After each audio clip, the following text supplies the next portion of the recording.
Welcome to Health and Safety Conversations. Here's your host, Tom Bourne. Here we go. Hi, and welcome to Health and Safety Conversations. I'm your host, Tom Bourne, and with me today is the awesome Ashleigh Hourigan. Ashleigh, how are you? I'm good, Tom. Thanks for having me on. Fantastic. How's that weather been in Perth? I live down in Port Kennedy, and it pretty much looked like it was snowing yesterday. So little different. Yeah, We're surviving. 2 days ago, we got 3 hailstorms up here in just south of Perth, and not big, not like Queensland hail, but little hail. I was just, that's a bit bizarre. All right, enough about the weather. All right. Okay. Firstly, Ashleigh, for those who don't know you, and there might be a few who don't, particularly those from outside Western Australia, can you tell us a little bit about you and what you're currently doing? Well, basically, I've got a bit of a weird background, to be honest. So I guess how I came to be doing what I am currently doing with Soter Analytics. So for those who don't know me, I'm the Australian Partnership Manager for Soter Analytics, and I look after all of our clients within Australia, but also in New Zealand and the Australasian region as well. So what does that all mean? Basically, and I'll tie it back to my background, I am an exercise scientist. So I started out basically working with kids and looking at their physical literacy. So all that means is I was looking at how they hop, how they skip, how they jump, how they run, all of those fun things, how they throw. I don't know if anyone has, well, I'm sure lots of people have kids that are around that kindergarten age, but it's a high development age, but also the skill level in primary schools isn't super great at the moment. So that was kind of my thesis and my work. And I was developing that. I was doing a thesis on it. It was basically physical literacy with kindergartners, otherwise known as herding cats 101. But I found that as I was going through that, it was really interesting. And I guess this is what kind of shaped my interest in what I do now. You have to really listen to kids.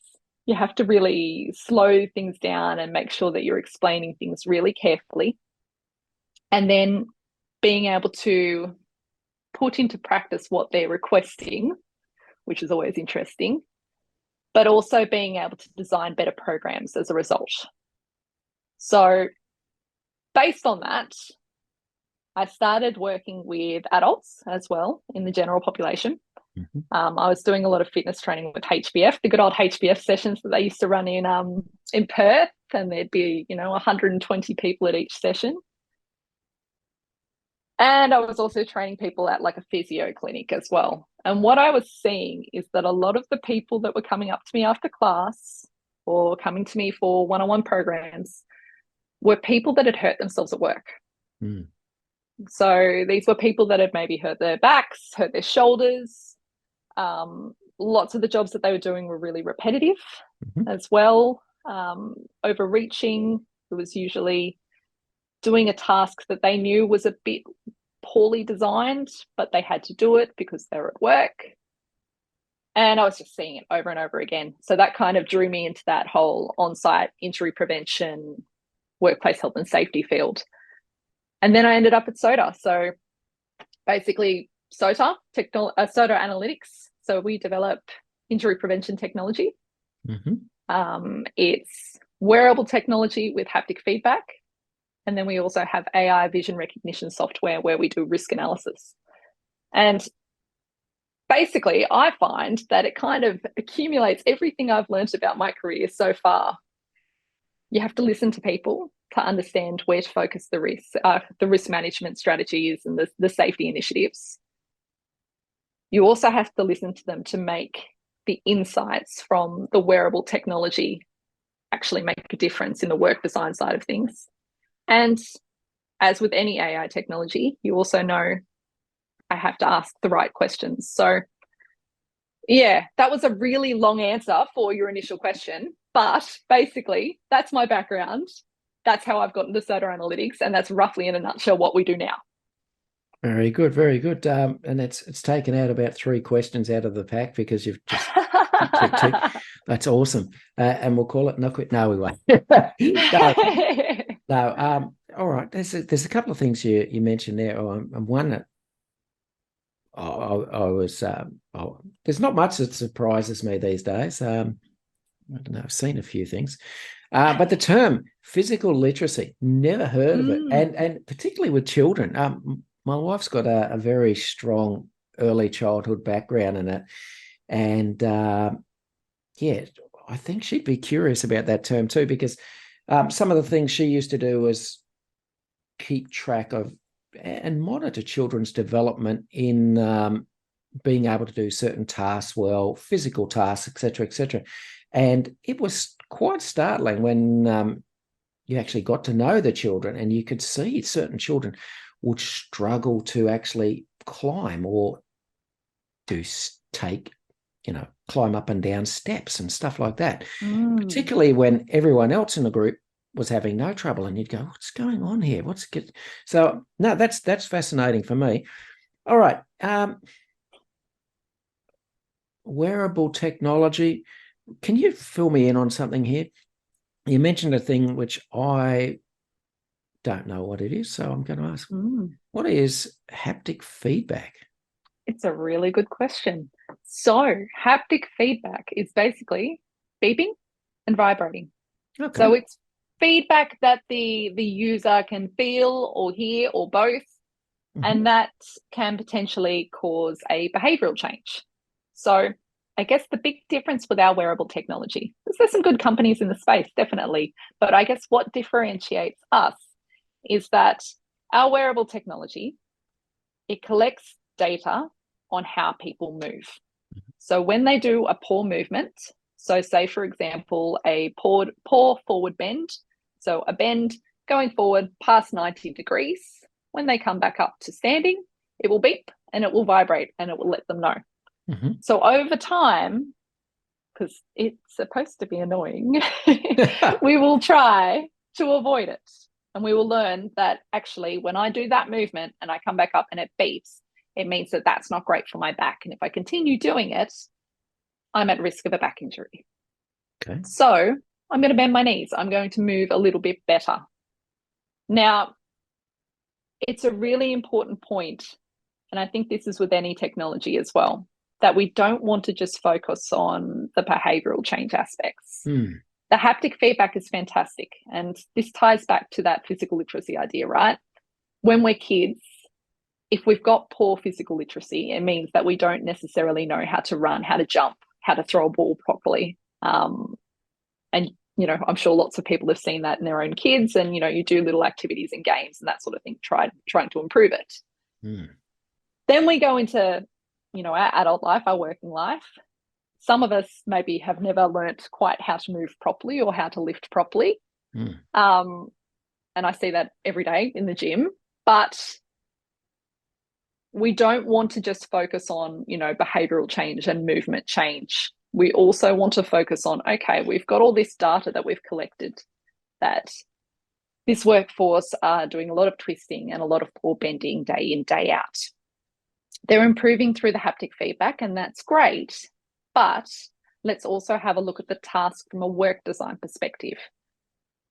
So then we're improving the physical literacy of the adults, which it's a lifespan thing, not just for kids, but a lifespan thing. So we're improving their physical literacy, but we're also using that data to then drill down and have a look at the task itself or the workplace itself and go, okay, let's engineer this out, or let's make this better so that people don't have to keep on bending.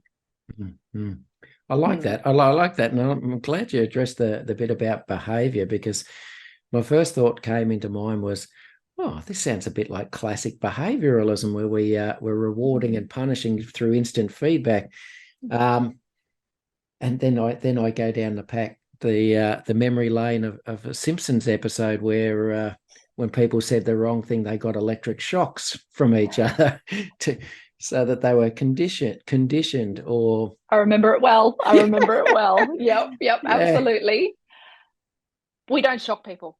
Definitely not. No. No. That's not in our devices. It's not the first time I've been asked, but no, definitely not. We like to think of our devices as the Jiminy Cricket on your shoulder, right? Jiminy Cricket, very annoying little chap, but had his best intentions at heart. So it's more a support, a guide that when a worker does a hazardous movement, they know through that beat, through that vibration, oh, actually, if I keep doing that, it's not great for my back. I'm going to try it this way and avoid it. It's more about, one, yes, we're empowering them to take charge of their movement, but also that data that you're collecting from a workplace point of view, so you can actually make a difference and know, well, this is where the risk is. That's really the key of it. I'm guessing that sort of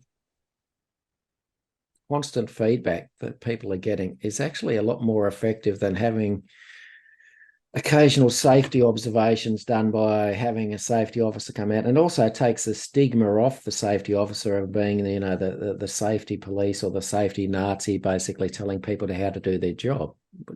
Would that be kind of accurate? Yeah, spot on. So, I'm pretty sure, and I say this is definitely the case for you. It's the same case for every single safety professional that I talk to. But I'm pretty sure you guys aren't just sitting around waiting to correct someone on their manual handling. No. You guys have lots and lots of different things to do. You're very busy, and being able to, one, have an impact at a work level across a large workforce efficiently, but then able to, draw that data out and go, well, what can we do in terms of work design? That's a really good point. But then the other point as well is, if someone is constantly, watching over someone, or, breathing down their neck and saying, oh, make sure you do this, make sure you do that. One, we get a bit of the Hawthorne effect, right? That person might be moving well, but are they only moving well because they're being watched by their safety manager? Yeah. So having this, it's a machine. They can't argue with the machine. It's telling them. Have you ever thought about switching off the haptic feedback and just collecting the data?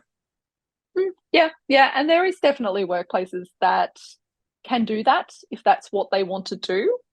If they were looking at it more from a purely work design perspective, potentially tying the risk back to the task, and that's all. That's fine as well. Yeah. What I find is that, and this is maybe I'll use the example of like return to work.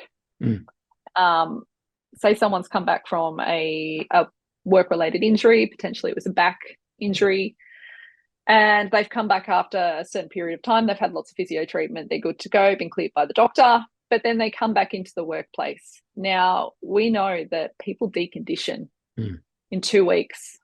So say this person's been off for 3 months. They're deconditioned. They're not used to the work. They're going to come back in. They're going to start doing the task again. They're maybe going to be on light duties and build up, but they're potentially going to be doing that same task with the same technique that they were previously doing. Or if it is task related, or work design related, that issue's still there. It hasn't gone. Just because they've been off for 3 months with a back injury, nothing's happened. Nothing's improved. So having that haptic feedback there as basically a hand on their shoulder saying, look, it's cool, I've got you. This is what these beeps mean. Let's try and improve your technique, but also let's have a look at this task and see if we can improve it. Yeah. That's why I think it's vital. I can definitely see the benefit. Is it able to go one step further, that if someone's on a return to work program, you could get that feedback if they go outside the parameters of their return to work plan, like lifting, twisting, et cetera, above a certain weight, or so sort of things, or even just to remind them that they've got to alternate between standing and sitting jobs, things like that? Potentially. It's a funny one with return to work, right? You've got to be careful that you're not kind of muddying the waters and, adding additional things into a plan before they're cleared. Once they're cleared, well, definitely, if they've got the ability to be back on normal-ish duties, then yeah, it can support that capacity, certainly. Yeah. And I'm guessing the introduction of this, you'd want to do it pretty much across at least a whole group, if not the whole workplace, and not just a person returning to work, because I can see if that was the case, that might create its own issues. Spot on, spot on. So the beauty of our technology is that it works really, really well at scale.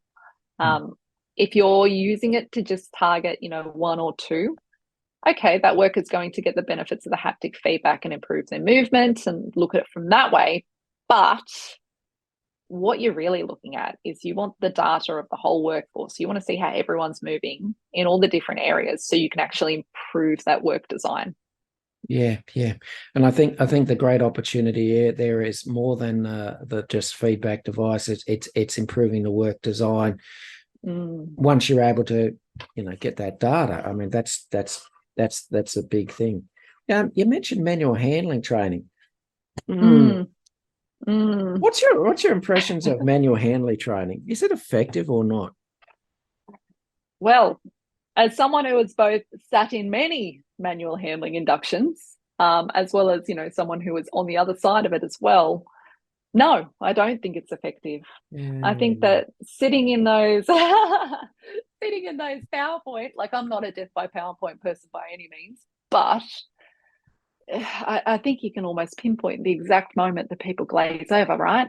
And then they go out into their workforce and they've just watched, a however many slide presentation on how to lift a box safely, how to move this, how to do all these different things. And then we go out onto the floor where we actually have to do the work and all of the other sort of external pressures are on, and it doesn't apply. Yeah. And it's promptly forgotten. Yeah. I think it also can result in people taking it a bit too far. The spine is meant to move. We are meant to bend. That is totally fine. I think it's that whole 80-20, right? 80% of the time you're moving really well, you're okay, you're lifting well, you're staying strong, so that 20% of the time where you do have to, I guess, bend out of the norm, you're not going to hurt yourself. Yeah. I always found that even with the best presentations about manual handling, sometimes people would go out and go, yeah, we're going to do this and we're going to prevent injuries. And it seems to last a few weeks or until people are really put under the pump or under pressure to get stuff done.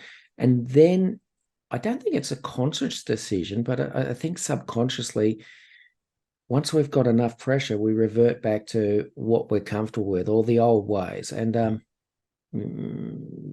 I've never seen long-term lasting manual handling training be effective, but maybe that's just my experience.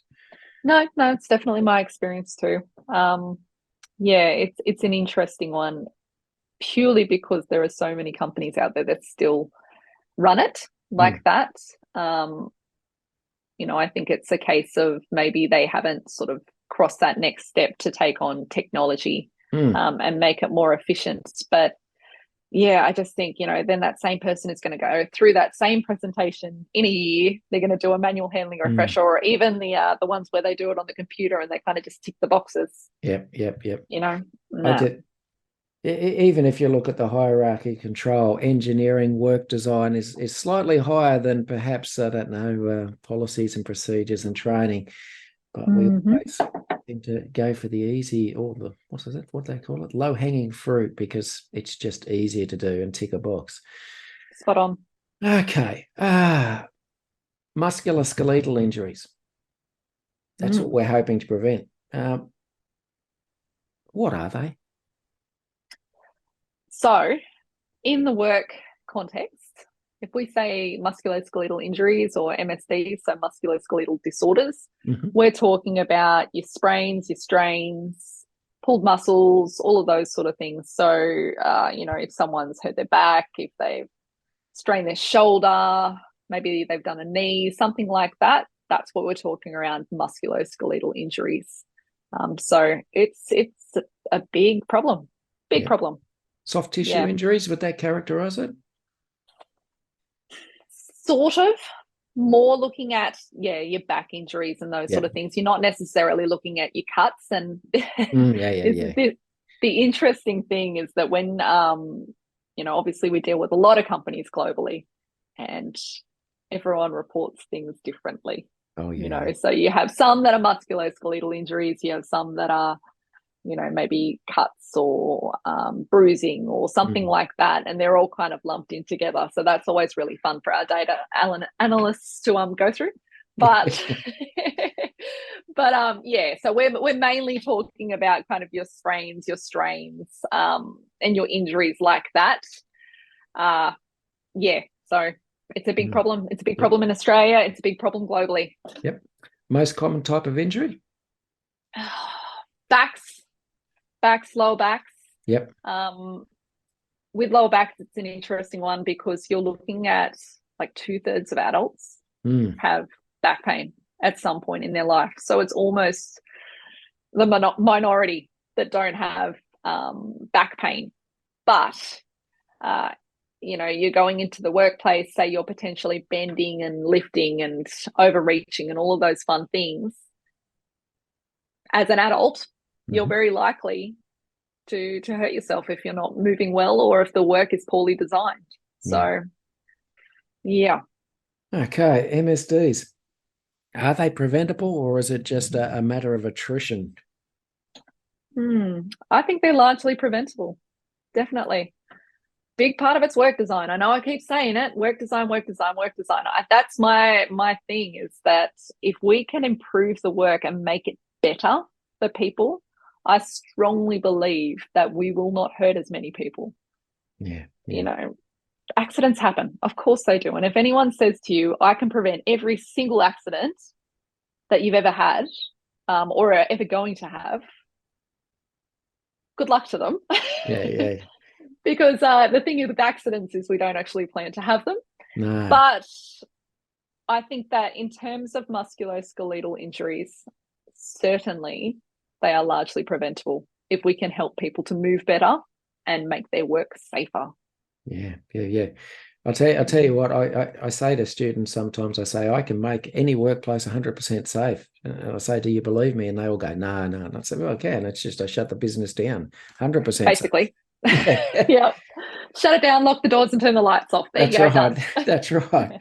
Most of us have got bills to pay and, mouths to feed and stuff like that. So I can't see that happening too much. All right. Artificial intelligence. We've spoken a little bit about this. And everywhere you go, it's, this artificial intelligence is going to change. Yes, it's going to change that. It's the answer to everything. It's the biggest challenge we've had since the Industrial Revolution. There seems to be a lot of, I won't say hysteria, but a lot of chatter about it. Is it going to be something, in your opinion, because you're into technology a bit more than me, is it going to be something that'll improve our life as a whole? I think so. I do think so. The reason I think so is because obviously, I'm slightly biased, but with our technology, it is AI vision recognition technology. So it's looking at AI in terms of, I guess, injury thresholds, risk thresholds, different parts of the body. I think that sort of technology can definitely help make our work and our lives better and safer.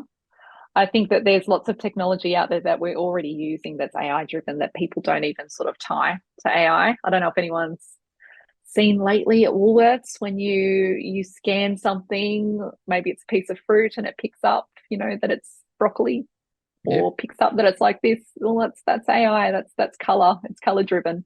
Anything when you open your phone, that's AI as well. So I think all of these different elements of AI, it's already here. We're already using it, and it does make our lives a lot easier and better. However, I also think that there's definitely a place for regulation, and it's quite good to see now that there are a lot of I guess, commissions globally being put together. I know that the Australian government's got one going that are looking at how to regulate big AI companies to make sure that we are driving towards a better future. You know, that it's not necessarily going to be used for harm. Yeah.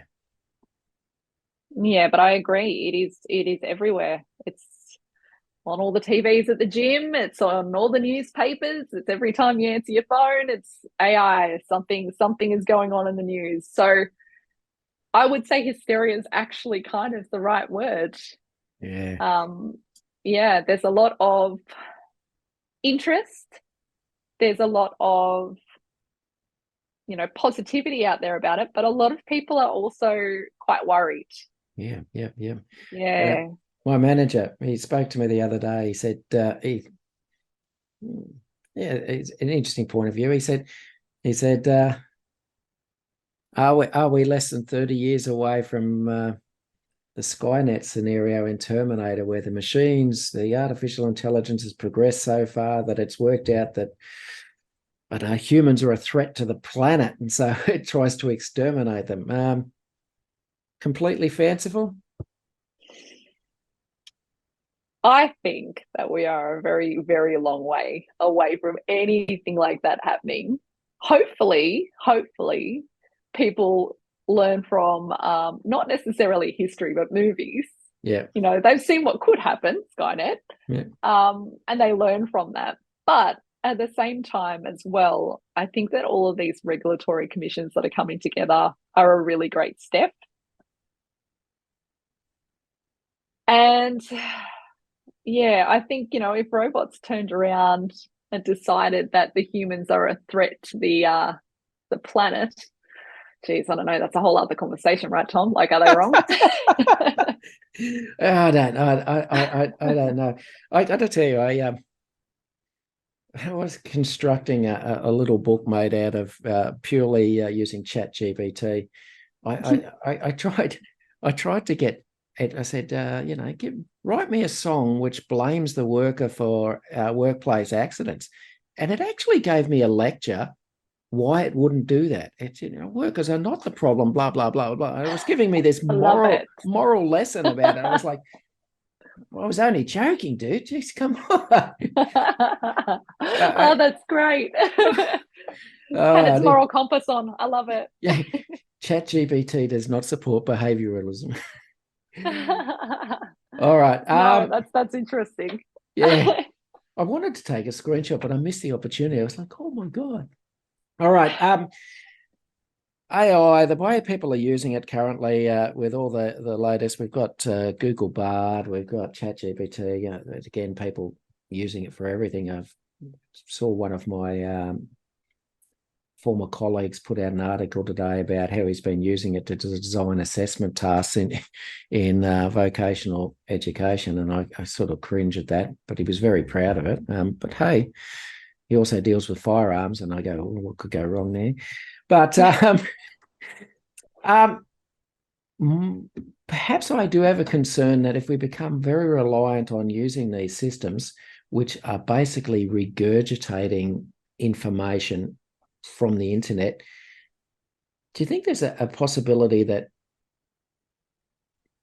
as humans we're going to restrict our imagination or our creativity to create something that hasn't already happened because we're so reliant on what has actually happened? Oh, Tom, that's straight on my wavelength. That was literally one of my questions. We had that safety differently event. That's right. That's right. Shout out to David. Yeah. Yeah. It's a big question, right? It's like, what happens if we stop thinking of new things? I think I've got a two-pronged answer here. Okay, so in terms of how that would have happened before AI, before ChatGPT, anything like that, because AI has been around in like various forms since like the 1970s. So it's not necessarily a new thing. It's more like a new thing so that everyone can use it now. But prior to that, really, we read books, right? We read books, we watched movies, we talked to other people and drew from their experiences, and that kind of shapes our own ideas, our own perceptions, and our own inventions. So in terms of that, worrying about, will there be no new thinkers? Have we lost, the potential Darwins of the future, thinking up completely new things? I think if we become completely reliant on AI, maybe. Yeah. It would be the same as if someone was only ever reading philosophers and, particular texts, and they only drew all of their information from those particular texts and didn't take in anything else from the outside world. Similar thing, right? In terms of AI, and I can draw this back to Soter and what we do. Yes, we have AI technology. Yes, we're looking at data. That data is driving how the company looks at the risk and, what they focus on with Soter Task, which is our vision recognition platform. But none of that works without the workers. So without the conversations between management and the workers and understanding, what's happening when you do this? How does this particular thing make you feel? I can see that there's lots of beeping going on when you're doing this particular task. Let's work on it together. And then developing new frameworks and new designs. Without that, then yeah, sure, like AI is just going to drive everything and we're not going to, be able to think of new things. But with that conversation element, that collaboration, that's where I think AI can really shine. Good. Yeah. All right. All right. Once businesses see how this technology can help them, are they keen to take it on board, or do you face some resistance? They are keen to take it on board. I think they face resistance purely from kind of those initial barriers that we think of. And I don't think this is necessarily even just technology based. This is any safety initiative or any initiative full stop that you put out in a workplace, right? There's going to be things like workers might not want to do it because, say, they think they're being watched or they're being tracked or performance managed. They might not want to do it because, the managers think it's going to have an effect on productivity, or it's going to cost too much, or take up all their time that they didn't have anyway. So being able to sort of unpack that with workplaces is really important. That's a pretty key part of my job. But looking at that from, one, we're not tracking workers. It's got no GPS. It doesn't care where you are. It purely only cares about movement. It doesn't care if you're at lunch, if you're outside in the break room. It does not care. So, those sort of things. But yeah, being able to unpack that with the workplaces, then that kind of, gets them across the line. Yeah. I was thinking most of the resistance you'd have could be from workers who may not necessarily like Jiminy Cricket talking to them or buzzing them all the time. Or again, the other thing, as you said, was they may feel like this is some sort of performance management or tracking of their activity, et cetera, and they're going to get pulled up on it. How do you overcome worker resistance for that? Yeah, it's a good question. So in terms of workplaces that we work with, generally, if they're approaching us, and not from a workplace performance management perspective, but if they're approaching us because they want to stop hurting their people and they want to look at better work design, generally that workplace has already got a good, and I won't say the C word, but they've got a good group in place that are able to talk to workers and have that collaboration piece with them. So we basically educate them on exactly what the devices do, what they can and they can't measure, what it's supposed to do, like why it's beeping, and how it can improve their movement, but also how it can improve the workplace as a whole. And then we coach the supervisors and the managers to be able to actually convey that to the workers effectively. Another way that we do it as well is they actually wear the devices. So the managers and the supervisors, they wear the devices. They get a user experience, so they understand how it improves their movement. They might have, we've had quite a few actually now that they were supervisors and managers that had really sore backs because, you know, they've worked in the same places, they've come up through the ranks, and very sore backs. And, you know, I think a lot of people with chronic back pain, sometimes they just kind of write it off as a part of, you know, being an adult. You know, oh, I'm just getting old. And it's like, well, no, like it's definitely quite common to have back pain, but it's not normal to have back pain all the time. So getting those people on that user experience and getting them to understand how it works is a really vital point. But also I would say that the workers that are, you know, they've got Jiminy Cricket on their back. It's called Soter Coach for the record. It's not called Jiminy Cricket. Don't come for me, Disney. But Soter Coach. But that device, if it is constantly beeping on their back, so, you know, say for example, we had one guy that had 79 hazardous movements per hour, which is a lot. So that thing is beeping a lot.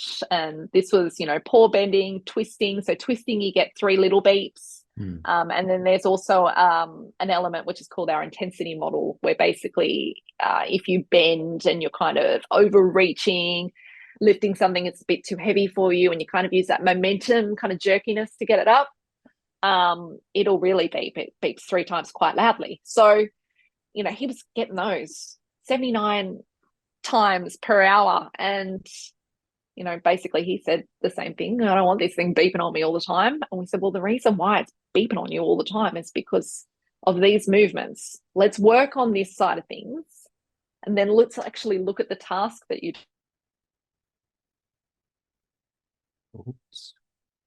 doing and see if we can make it better. Because if it's so yeah, once he understood why it was beeping and not that it was malfunctioning and that he needed to throw it at the wall, it's that light bulb moment. Yeah. So yeah, it was good.